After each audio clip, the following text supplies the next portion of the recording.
And welcome back. Thank you for staying with us on The Big Question. And now we have the pleasure to host His Excellency the Deputy President of the Republic, William Ruto. Karibu sana. Thank you very much. Thank you for coming in. We want to begin on a very positive note, which of course is the fresh subsidies for maize millers. We're expecting to see a 2-kilogram bag going down to 90 bob. When can we expect this subsidized maize to be with retailers? I think I will say first let me say thank you very much for having me. As was said by the Minister this afternoon, I think by the weekend we should be able to see a complete rollout of that program. All right. And there is the concern where we've seen when government, intervenes in this manner, that you may have retailers say, first we want to offload the stock that we have. Are you concerned at all about that? Well, when we are involved in a huge program like the one we will be rolling out, you will expect hitches, you will expect issues here and there. But I think we have, the ministry has had detailed, robust discussions with the millers, and I think they have agreed on every nut and bolt, and we expect it to roll out smoothly. All right. How much is the government spending? Is the figure of 6 billion about approximately, right? Depending on, that is on the higher side, depending on the availability of, not the availability, but the cost at which progressively maize will be available in the international market.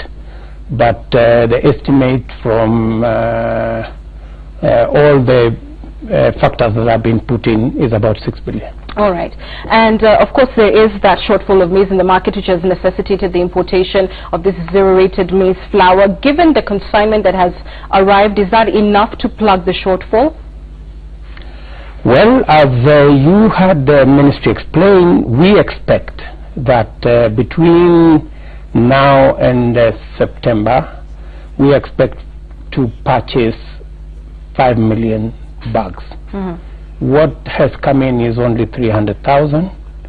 I think there is expectation of another 400,000. There is more maize from Zambia, about 700,000. And progressively, until we get to the 5 million target, that will cover the country between now and September. And what are our own projections for the next harvest? Are they looking up? The next harvest is looking good so far, depending on the reliability of rain. The ministry conducted survey. I think the results came on Monday, yesterday.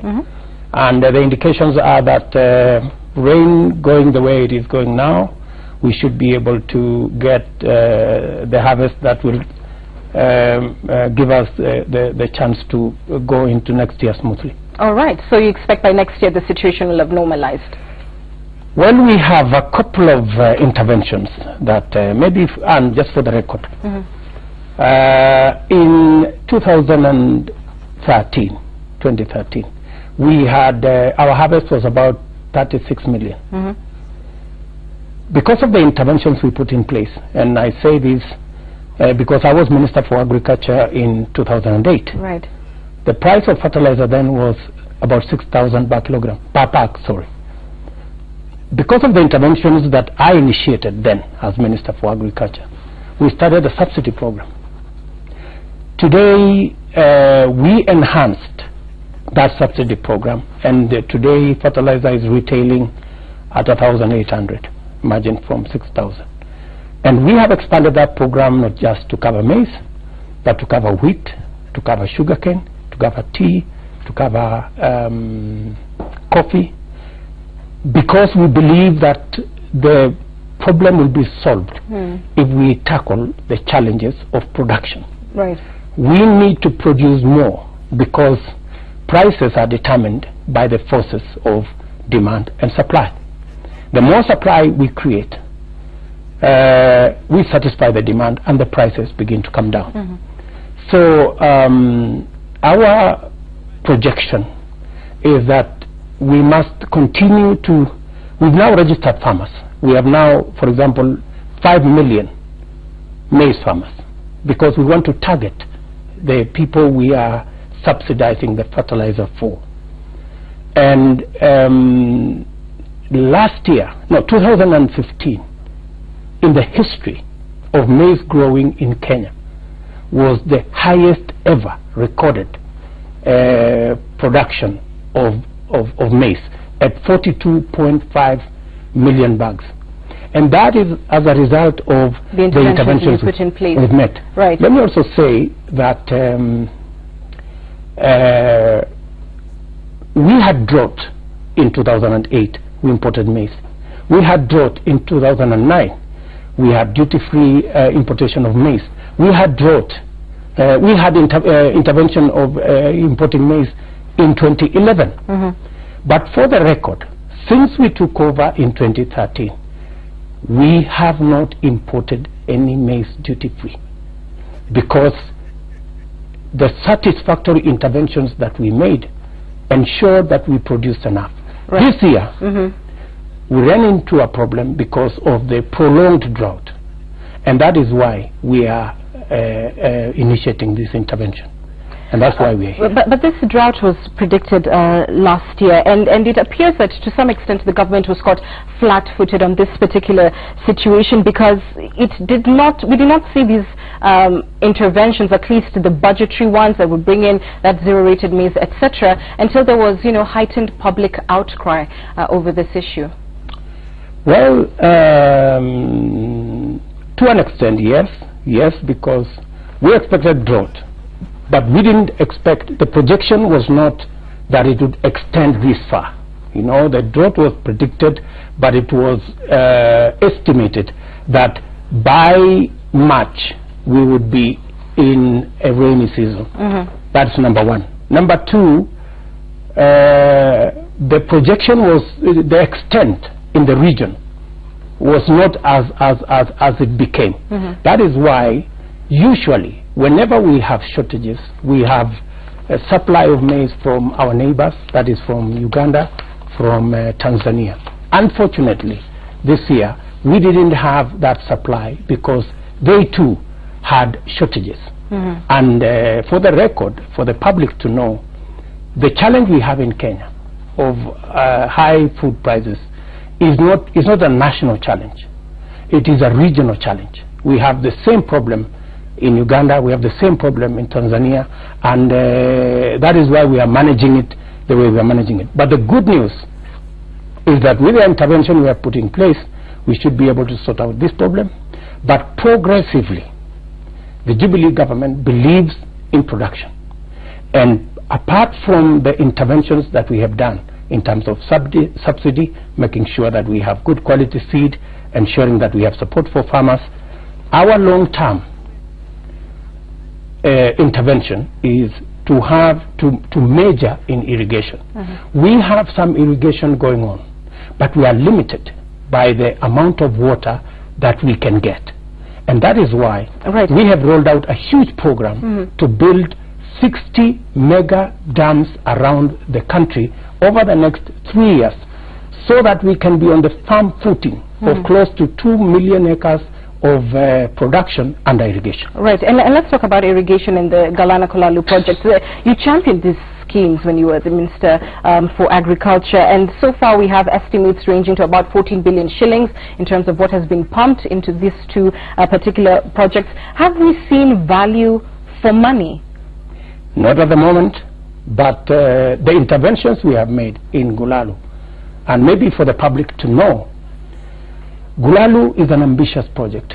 We wanted to bring under production 1 million acres. When we went in, experts, and we got experts from Israel to work with us on this project. They told us if we went the way we were going, the water available would only take us to 200,000 acres.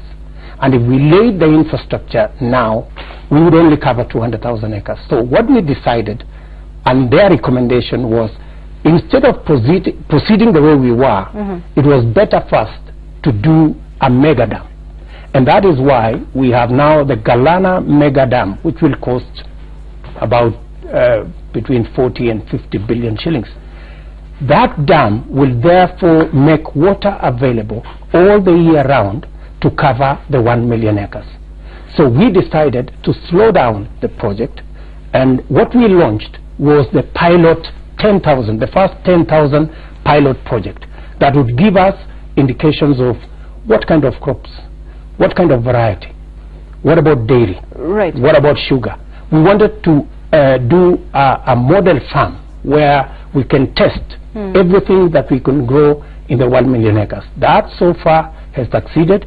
In fact, the first crop this year of 60,000 bags of maize is what we used in parts of the coast for the relief food program. Having said that, are you now admitting, is the government now admitting that the first phase of that program was not entirely a success and perhaps was not properly planned to the extent that you had not factored in the amount of water that would be needed? Well, you can say, but you know, the rollout of the whole program was dependent on the outcome of the model farm. The model farm indicates to us that for us to be able, because of what happens in terms of perspiration, that is an area that is high temperature, then we needed more water than was factored in, and that is why we came up with a professional recommendation that we do the dam. All right, I want to return to the maize that has been zero-rated and imported, and there's been some confusion surrounding, you know, the source of the maize, how it came into the market. At first, we were told that this maize came from Mexico. There were reports that at some point it was in Durban. There were further reports that it was in the high seas and traders waiting, you know, to sell this. Which is which? Where's this maize from? Well, I think really we are being trivial in my very honest submission. What we have at hand is Kenyans who want food, right?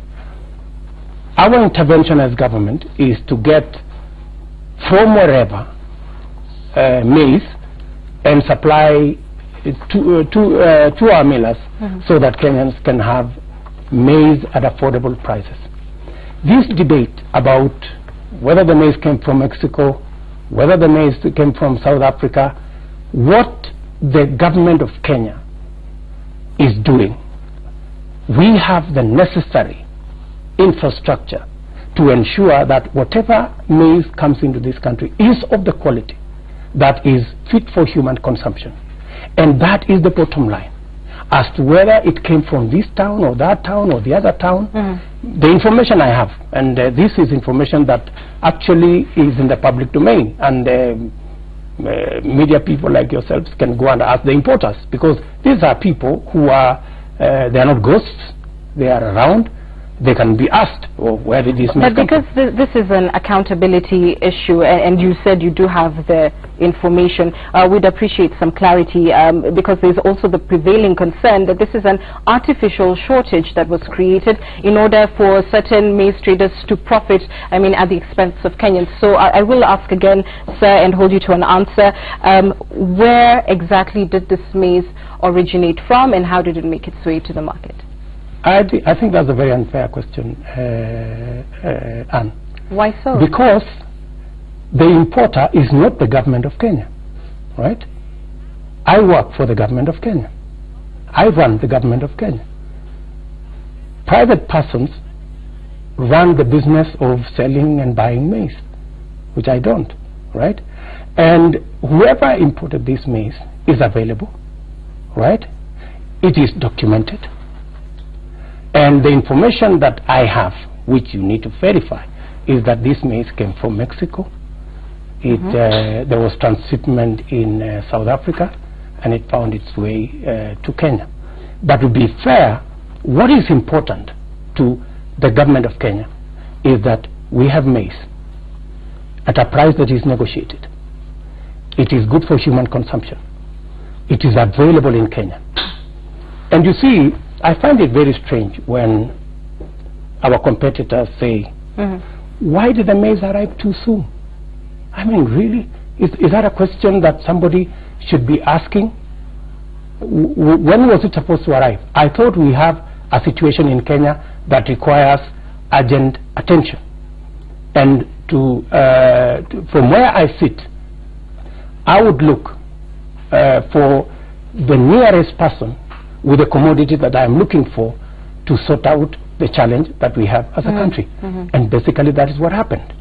But probably you would understand that given that, you know, as you have said, the maize was to originate from Mexico, originated from Mexico, and then it arrived in the country 3 days later, that it would this speed, which is perhaps pleasant, yes, but maybe unusual to some extent, may give wind for, you know, the kind of speculation that, you know, this was an artificial glut, that there were people waiting for the right government intervention to be able to sell and profit from this particular crisis. Do you sincerely believe, Anne, that we can play that kind of game with a very serious issue like the lives of people, the food for ordinary citizens of Kenya? Don't you think that is very dangerous? It certainly is very dangerous. And let me tell you, it is not true, for example, that this maize arrived here in 3 days from Mexico. That is a flat lie. We announced duty waiver 1 month ago. The duty waiver was made in April. So any serious, and we actually asked importers to import maize from as early as 1 month ago. So it is realistic for any importer, having realized that the government of Kenya has opened a duty-free facility, and 1 month is not unreasonable for anybody to bring maize from wherever it is to Kenya. So it is not true that it arrived here in 3 days. It is true, however, that the duty waiver was 1 month, a whole month ago. Early April is when the duty-free facility was made available. You know, a narrative is being run as though the duty-free waiver was in May. The duty-free waiver that was in May was for sugar. The one for maize was in April, and that is why the sugar issue is delaying, because we gave the duty-free facility this month, and it's going to take another 2 weeks before sugar arrives here. And so the correct position is that duty-free waiver for maize was 1 month ago. It is not 3 days ago. So it is perfectly in order that any importer in 1 month's time would have made the maize arrive in Kenya. And I appreciate that clarification. So as we wind this up, I'd like to talk about the long-term solutions that government is putting in place. And don't you believe there should be some permanent solutions that would fix the price of essential commodities in such a manner where we don't have to see this, you know, interventions of subsidies, etc.? Let me tell you, Anne, having been Minister for Agriculture and knowing exactly how subsidies work, our position as Jubilee is we need to enhance production. We have to enhance production. It is the surest way of ensuring that we have a steady supply. We don't have artificial prices. We have prices that are determined by the forces of supply and demand. And the way to create that supply or production is three-way. Number one, we need to up our subsidies for production: fertilizer, seeds, pesticides, what is available to the farmer, because that intervention is the best. That is what happens world over. Number two is to expand the area under production. How do we expand the area under production? Because we have limited rain, is through irrigation. And that is why the Jubilee administration, like no other government, we have invested over the next 3 years, and some of the dams are already being built. Whether you are talking about Aror, whether you are talking about Rupingazi, whether you are talking about what we have in Taita Taveta, Mzima 2, whether you are talking about Mwache, whether you are talking about Lowat, which is in Turkana. So we have 60 mega dams that will cost upwards of 600 billion shillings over the next 3 years to make sure that we have sufficient water storage. It will not happen otherwise. We will continue to be in a game of guesswork until we invest in production. And that is the direction we are going. Of course, we have challenges. you know, some of these dams are being opposed by our opponents, you know, people who don't understand. You know, you cannot have a steady supply of food because the arable land we have is finite. We have to bring on board arid and semi-arid areas through irrigation to food production if we have to enhance production, increase supply, and make sure that prices are stabilized. And indulge me just very quickly, finally, so that we have time to cover other areas. How do we ensure as a country that unscrupulous business people, the maize cartels, the sugar cartels, do not benefit from this in-between period when we have low supplies? We will work, like for example under this program, Kenya Revenue Authority will manage the doors of millers, make sure they will, Kenya Revenue Authority have been doing this forever for matters to do with taxes, and they have been brought on board to make sure that this subsidy program, which is going to last 5 months or so, is not abused by any trader. And a whole government machine has been rolled around this program so that profiteers and business people and people who look at this kind of challenge we have as an opportunity for them to make money, that they will not make money out of this program. Right. I want us to move speedily to the question of corruption. And this administration appears to have walked from, you know, one scandal into the other. NYS, Youth Fund, Eurobond, maize and health. And now we have the U.S. government suspending financial support worth nearly 2.1 billion shillings due to what it's calling corruption and weak procedures and a lack of accountability. Is this not an indictment to the state of affairs under the Jubilee administration? Not at all. No other administration has focused and put resources behind accountability and all the institutions that serve accountability in the history of Kenya. No other administration. This Jubilee administration, we have put colossal amount of resources, human, financial, behind the DPP, behind the EACC, behind the courts, behind the investigative authorities, behind the police, behind the DCI. We have even gone further and established a multi-sectoral approach to some of the complex issues that have that inform corruption. We have taken steps to make sure that we work with international institutions and governments to make sure that any proceeds of corruption are recovered.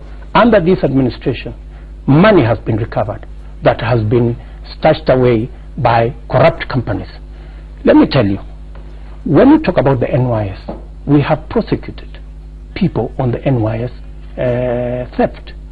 When you talk about Eurobond, and do you know that Eurobond is the biggest lie ever told in the history of Kenya? You know, it doesn't matter how much one wants to lead, but when a person old enough to be my father and grandfather of my children lies that 200 billion shillings has been stolen in Euro bond, it is mind-boggling. It is the biggest lie ever told by an adult. Not a single shilling, my dear sisters. You know, no institution. Do you sincerely believe that the United States government will collude with the government of Kenya to steal money borrowed for Kenyans? No, but the United States government has withdrawn funding specifically in the health budget. I was talking about Eurobond. Let's just deal with Eurobond. The Eurobond, you know, which has been peddled around, is the biggest lie ever told. Let's finish. Let's leave that. Let's come to Ministry of Health. Right. When did you, if you read carefully the statement by the U.S. ambassador, he didn't say any money was stolen, right? Because that 5 billion, so-called 5 billion theft, at the Ministry of Health. Never was. Not a single shilling was lost. What the U.S. ambassador said is there are weak accountability measures, which government of Kenya is working on to make sure that we give confidence, and the ministry has been properly informed on what they should do to make sure that we create confidence around our development partners so that we can continue with those programs. And any incident, and I'm not trying to defend anybody, you know, any incident of corruption, including by our own officials, we take action. We ask officials to step aside. We ask officials officials are charged in court. That is the nature of things. Right, but I want to take you back to a point you've said, and I don't want to lose it, and you've talked about the amount of money that the administration has pumped in to fight corruption. The question is whether that money is actually yielding results, to the extent that even now, with the money, with a revamped EACC, we're still not seeing, you know, the kind of conviction, successful investigations and convictions that would land the quote-unquote big fish behind bars, which still leads to the question whether the fight against corruption is successful under this administration. Let me tell you, Anne, institutions, there is a reason why the framers of the Constitution made the office of the DPP independent, made the judiciary independent, made the EACC independent, because they are supposed to discharge their responsibilities independently of any person, including the president or the government. And that question, as to successful prosecution, as to successful conviction, there are institutions who should sit here and answer. The DPP should answer, the EACC should answer, the judiciary should answer, because we have, if they were complaining that we lack capacity, we lack resources, government has refused to do this or that or the other, that would be a different story. But we have discharged our responsibility, and we have opened up ourselves as a government. Any official, nobody is above the law, and any official can be investigated. If they are found culpable, the law should take its course. You're on record telling the former Devolution Cabinet Secretary Unga that she should account for, how the funds were lost during her watch. Now that we haven't seen her behind bars, do you believe that she has been exonerated by the processes that you've talked about? You see, Unga, I am not a prosecutor, you know that, yeah? Unga has been elected by the people of Kirinyaga, right? The election was not about the case or what happened at NYS. The institutions that are charged with that responsibility of investigating what happened at NYS are free to go about their responsibility in an independent way. If anybody, including Anne or any of the other officials, are found culpable, the law will take its course. I suppose I'm just asking whether you believe, as an observer, not as a prosecutor, that due process has been followed so far. Until the contrary is proved, I have no reason to doubt. All right, I want to move on to the question of public debt now, and to begin broadly with infrastructure.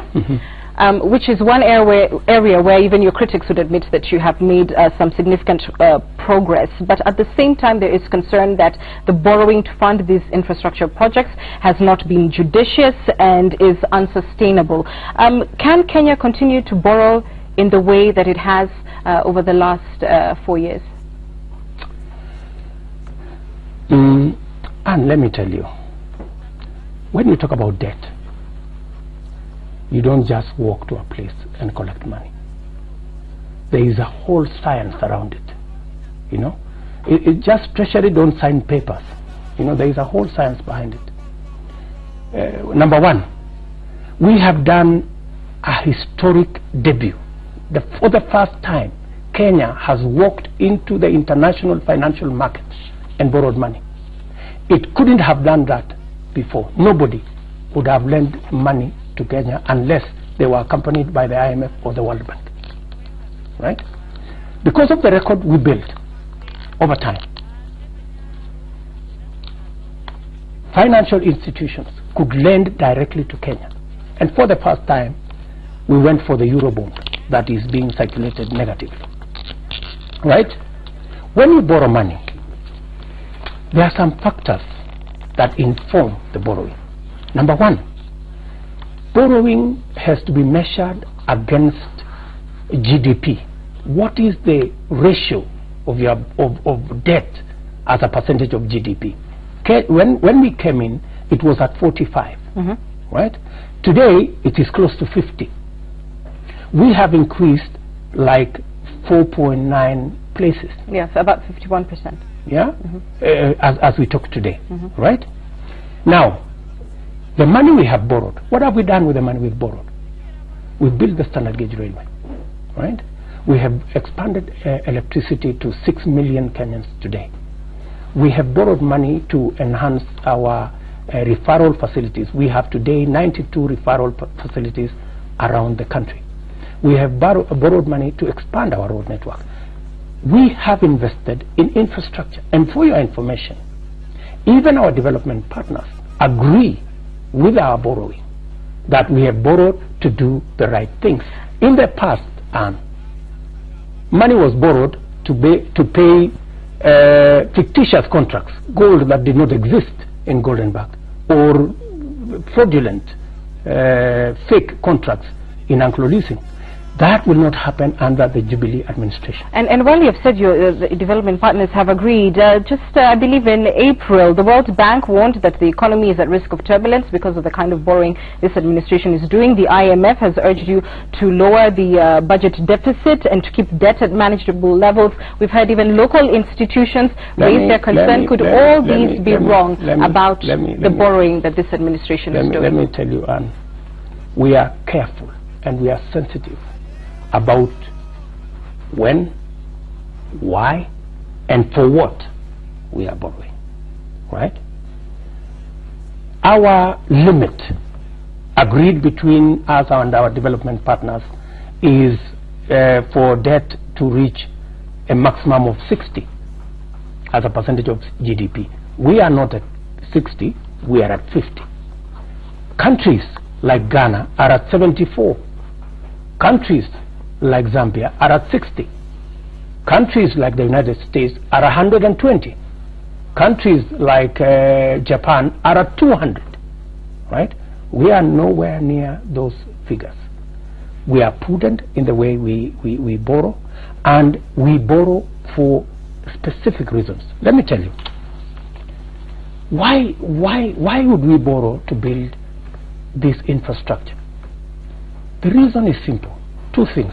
Number one, when we came in 2013, we needed to roll out the biggest ambitious program of devolution, where we're putting in first year 200 billion, now we are putting in 300 billion.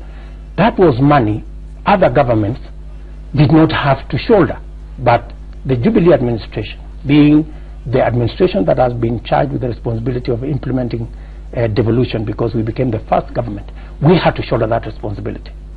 And we had to find alternative money to roll out a huge program on infrastructure. What has happened to this country? Why are we here? Why is our GDP per capita still at 1,200, 1,300? Why are we there?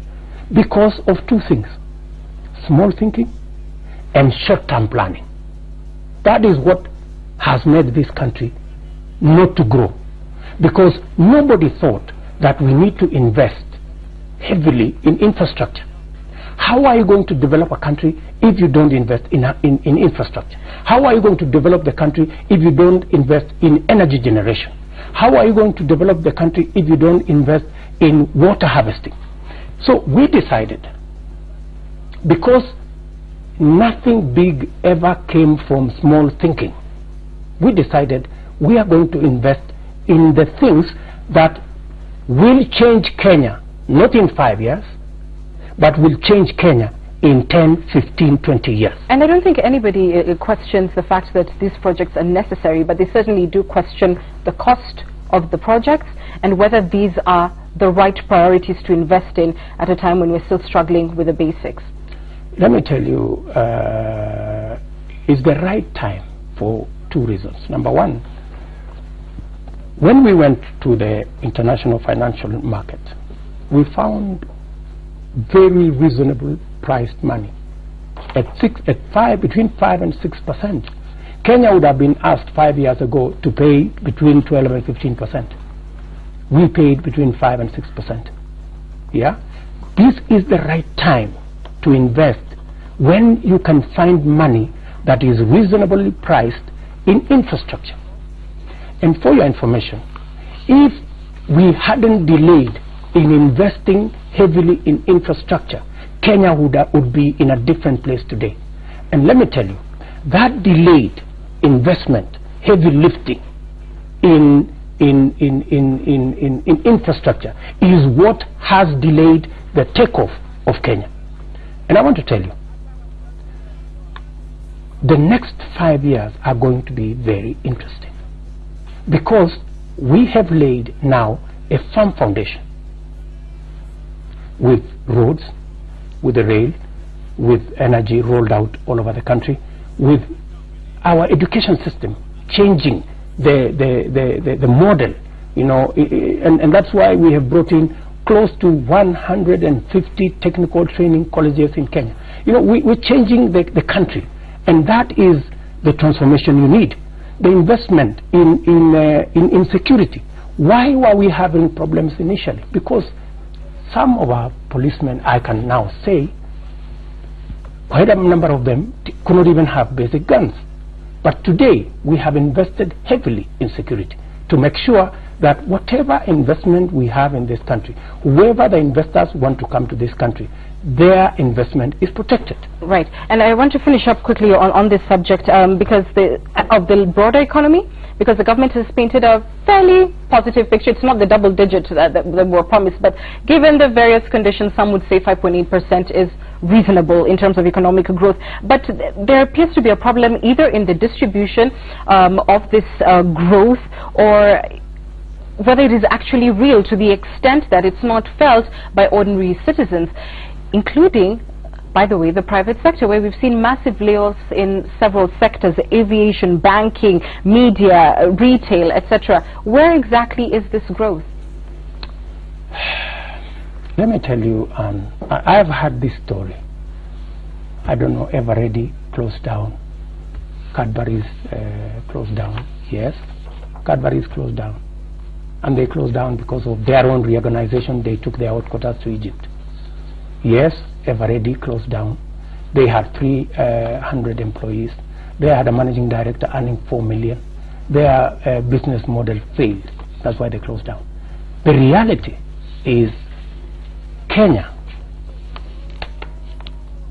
last week, not last year, last week in Durban, at the World Economic Forum in Durban last week, Kenya was rated #2 in Africa after Morocco by Ernst & Young in a survey that shows the countries that have the highest attractiveness to foreign direct investment.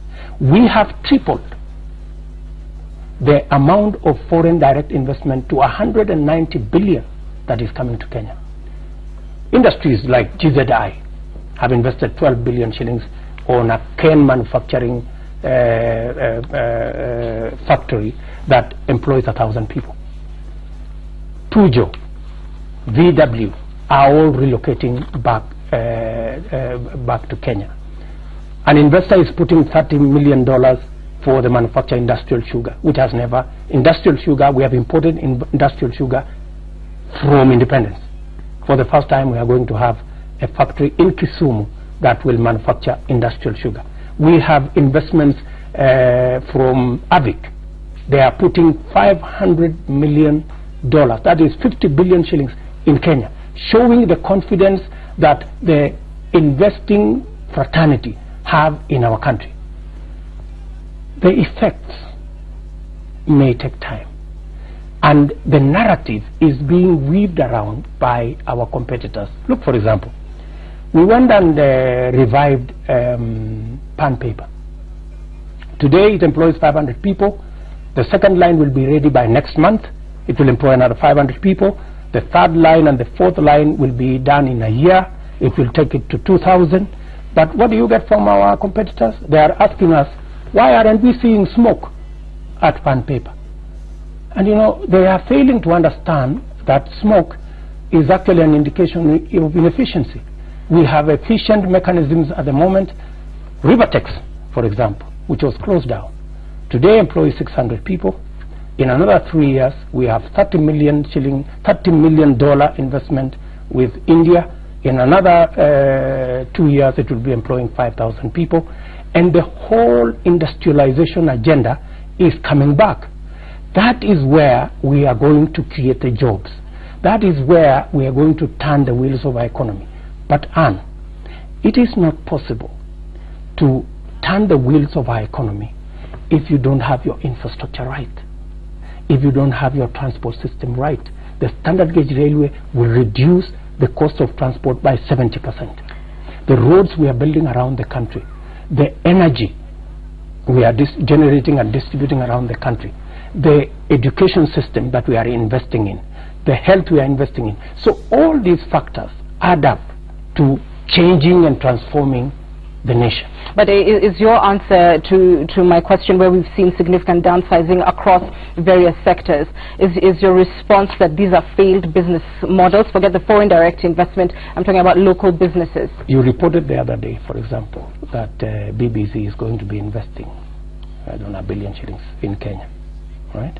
Let's talk about local companies. But I'm saying that there are some companies that are changing their business model. There are some people who maybe their business model has not changed. But if you look at the balance of those that are coming in, the new that are being started, and those you are talking about, there are more being started. So where do you focus? Do you focus on where you are succeeding or where there is failure?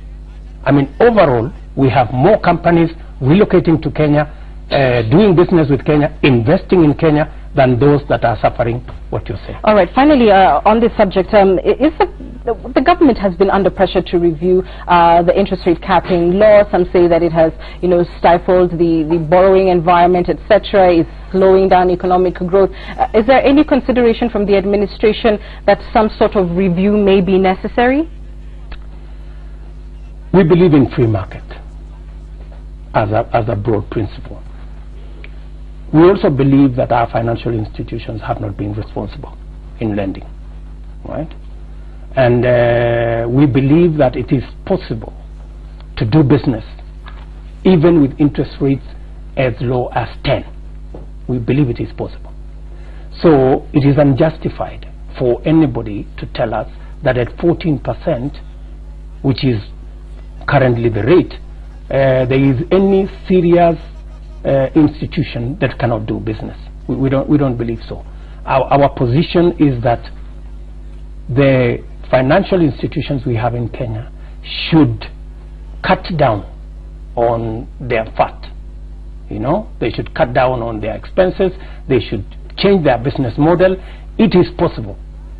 It happens everywhere else in the world. There is no reason why it cannot happen in Kenya.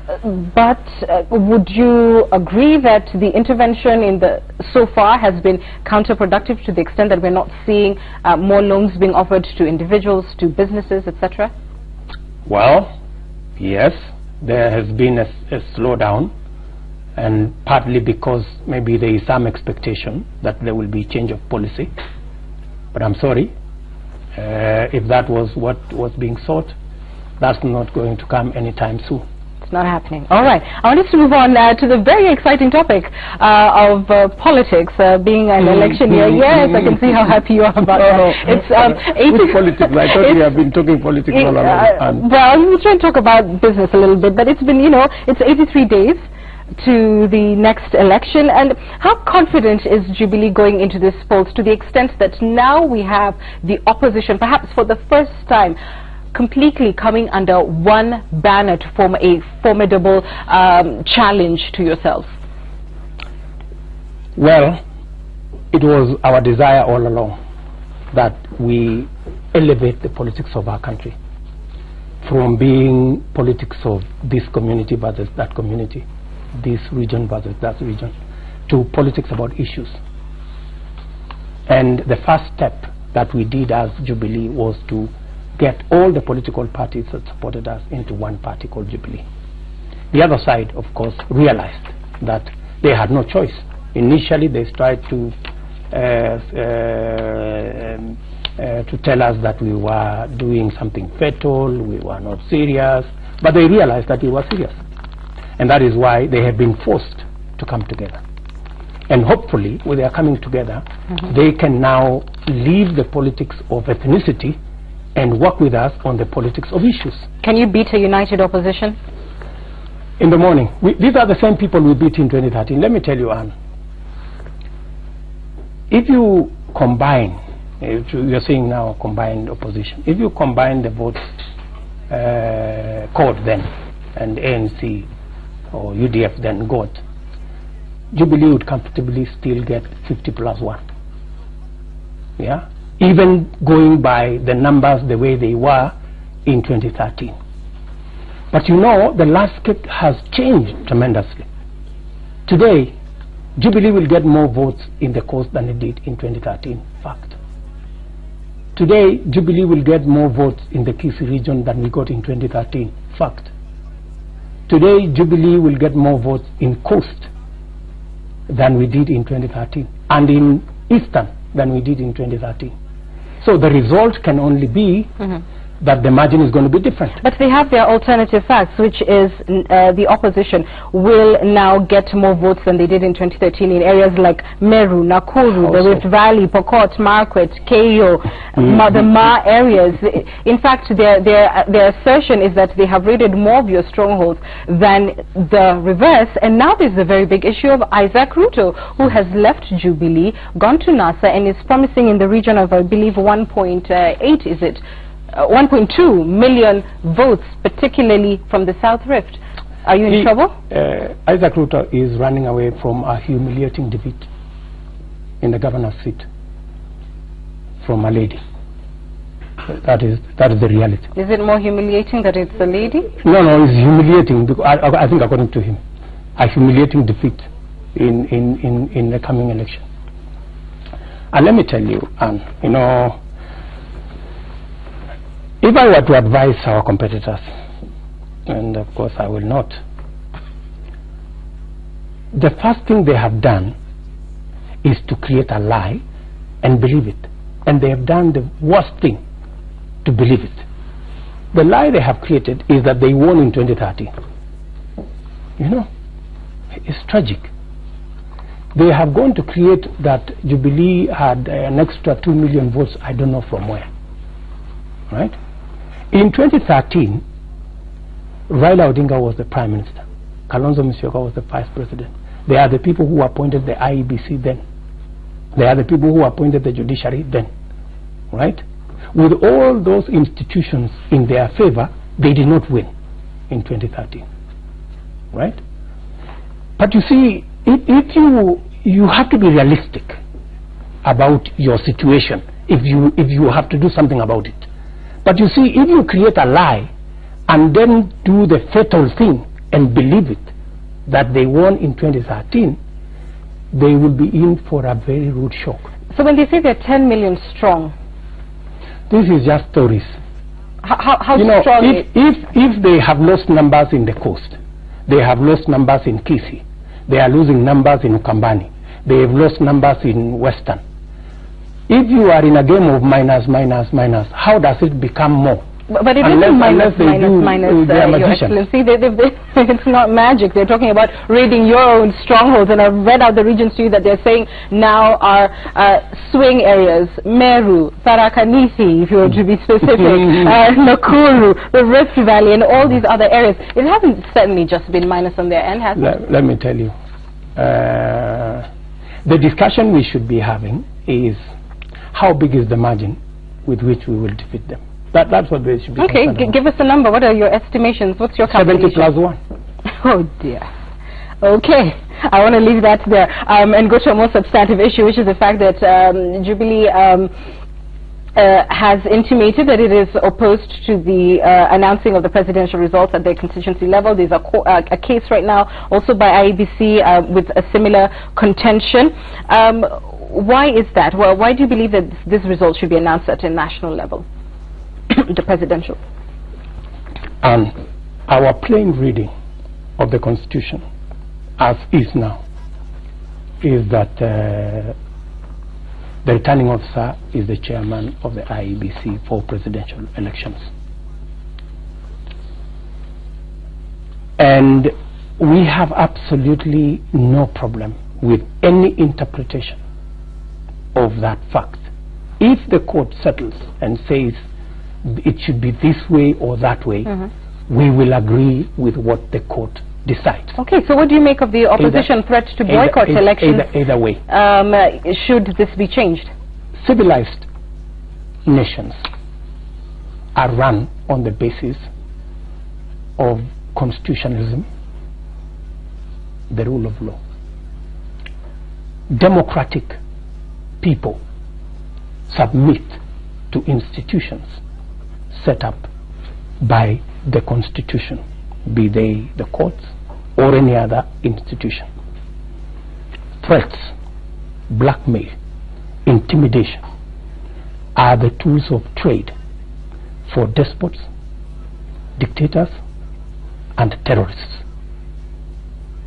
Right? So when you find yourself blackmailing the courts and you go to court, you get a ruling, and then you say nobody else should go to that court and be heard by anybody. That is dictatorship of the worst order. And my position is the courts should ignore the bravado by the opposition. The courts know their job. They don't report to us or to the opposition. The opposition are not above the law. The courts should do their job. They should ignore the blackmail from any quarter, right, and make whatever ruling they make. I can tell you, Jubilee, we will submit to and abide to the ruling by the court, and so must every Kenyan. As a player, all right. You famously, I beg your pardon, said that the opposition was clueless, rudderless, etc. Until Jubilee don't they look, or don't they operate that way? Well, my personal opinion isn't on the show, but you famously said this: they're clueless, they're rudderless, until Jubilee exhibited the exact same behavior when it came to the running of your own party primaries. What exactly happened that necessitated your intervention, you camping at Jubilee House to ensure that there was, this semblance of order? Well, there was a false start. And as honest people, we came out because we promised our membership a free, fair, democratic and transparent nomination exercise. When there was a false start, the president and myself, as party leader and deputy, we came out and told our members we're sorry, and we went back and we repeated the whole exercise afresh. Now, what was the problem? A technical problem by our officials. Right? Some decisions were made that was not right. Many people estimated that the turnout in a nomination would be roughly about half, right? Because they were judging it using by-elections. But you see, that's not the case. Nominations in many areas, especially our strongholds, is a general election. So, in fact, the turnout is anywhere to 70, 80, 90%, as was witnessed in the nominations. So, fewer ballot papers were printed than was necessary. That is the only problem, and that is why the president, as party leader, asked me to step in and be there in person to oversee the process. Right. And for your information, the only political party that had credible, and I am without a fear of doubt, that had credible nominations was Jubilee. And in fact, our competitors look, we had even sitting governors defeated. In Nandi, the governor conceded. In Bomet, whoever ran with Joyce Laboso conceded. In Baringo, whoever ran with him conceded. You know, you can name the areas. We went ahead to carry out nominations that were above board. But that would be disputed by the state-run rights watchdog, which yesterday presented a report on bungled elections, including the Jubilee nominations. And case in point, William Kabogo in Kiambu, who just yesterday was on the program and said that he gave you specifically information that that race was not going to be free and fair because, you know, returning officers had been compromised, and that you did not act on that. I do not want to answer that accusation. I think the numbers, you know, in the nomination exercise speak volumes. Yeah, okay. the numbers there speak volumes. In some areas in the central and in the rift, there were allegations that you meddled in the primaries with the intent of positioning allies who would be favorable to you come 2022. How do you respond to that? One, I expected that, of course, anybody who fails must find a scapegoat, must find somebody to say maybe it happened this way, maybe it happened that way.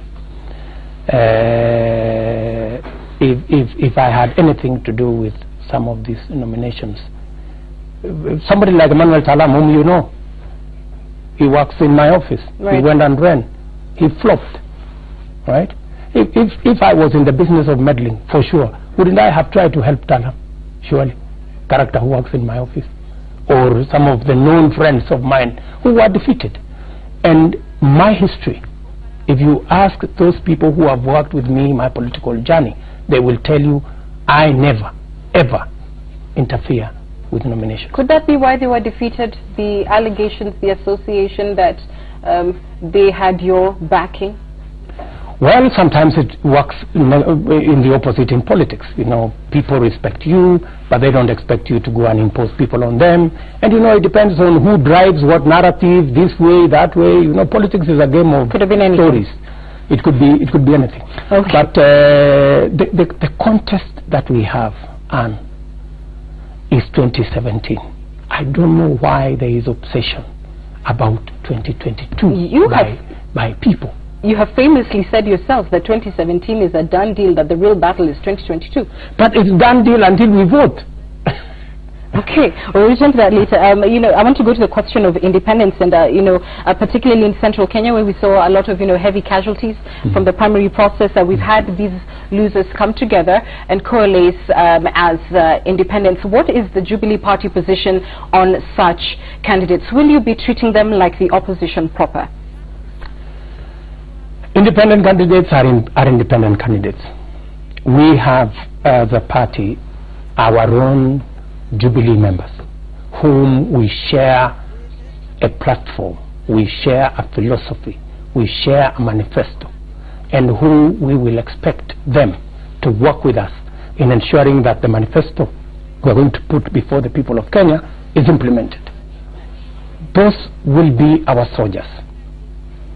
Any other candidate from any other quarter, independent or other parties, who want to support us, they are free to support us. They are welcome to support us. But our focus, because we believe in multi-party democracy, our focus is our members and our candidates. Those are the people we work with. Right, yet warning shots, if you like, have been fired from these independents who have said, yes, we're supporting the president, but don't mess with local politics. That on this one, it would be smart for the top two of the party to steer away from it and to simply come and sell their agenda and leave that to the locals to decide, or else you may be facing, you know, dwindling numbers when it comes to the actual election. You see, we have an agenda to implement. That agenda will be implemented at the national and at the county levels. And it is important for us as a party, and that is why we go to elections, to get as many men and women as possible to help us implement that agenda. That will be our priority. All right. You know, there's also the bigger issue of independence once you get into the House, and that Jubilee will lack the quorum, should it win, will lack the quorum in the House to push through its agenda because there will be no tyranny of numbers then. Is that something that you're considering? But that is a hypothetical situation, Anne. You'll cross the bridge when you get to it? Yes. All right. You know, Isaac Ruto is not the only leader in the opposition who has had very public differences with you. The Baringo senator as well has, you know, had issues with you, and a section of leaders in that region, to the extent that they told the president that when he wants to campaign, then he should come and ask for votes himself. What is your reaction to that? Well, these are opinions of people, all right? You know, there are people who believed that we should continue with the Nusum Kate mentality, where Uhuru Kenyatta and myself would be arguing about who got what, where, hanging around the scales and looking at, okay, with this appointment, is it 50-50, is it what? You know, that is a philosophy I don't believe in, right? Uhuru Kenyatta campaigned with me in 2013. He knows how to win the votes of from Rift Valley. He doesn't need any lessons or lectures from anybody. In fact, most of those people who are trying to give Uhuru Kenyatta lectures on how to campaign in Rift Valley or indeed any other place, campaign for others who failed. Unless they want to serve as lessons on how to fail, which lessons we are not interested. But the question was surrounding yourself being the face of Jubilee in the region. Do you not feel that to some extent you are isolated? We further even saw at the height of that contestation, the president and his family go to the home of the retired president Moi at the time when there was this, you know, back and forth surrounding the Rift Valley. You were famously absent from both meetings. Why is that? You know, I am not a family member of the Kenyattas. So if they, as a family, want to go and see the former head of state, why would I be there, really? And you know, I have a serious job, which I do, right? So the president is perfectly in order with his family to visit the former head of state, who is a father figure to all of us, right? And at my own opportunity, I visit the former head of state when I feel I want, and I will not be asking for anybody's company. As for this story about feeling isolated, we have 50 members of parliament from Rift Valley. Except for one or two, all of them support Uhuru Kenyatta and myself. We have almost maybe 15 governors.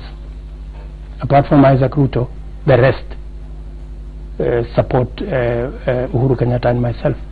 So how does one governor out of 15 become such a big issue, you know, a major issue, to the extent that you talk about isolation? Is it me being isolated, or is it them isolating themselves? One governor being isolated, but it wasn't just one governor. It was basically the whole. Which other governor? Which other governor? Well, there's the senator. Let's talk about governors. One. Perhaps, but he was not the only leader in the rest. Let's talk about senators. Two. Gideon that's and all. I beg your pardon? That's all. What about the rest of the KANU fraternity?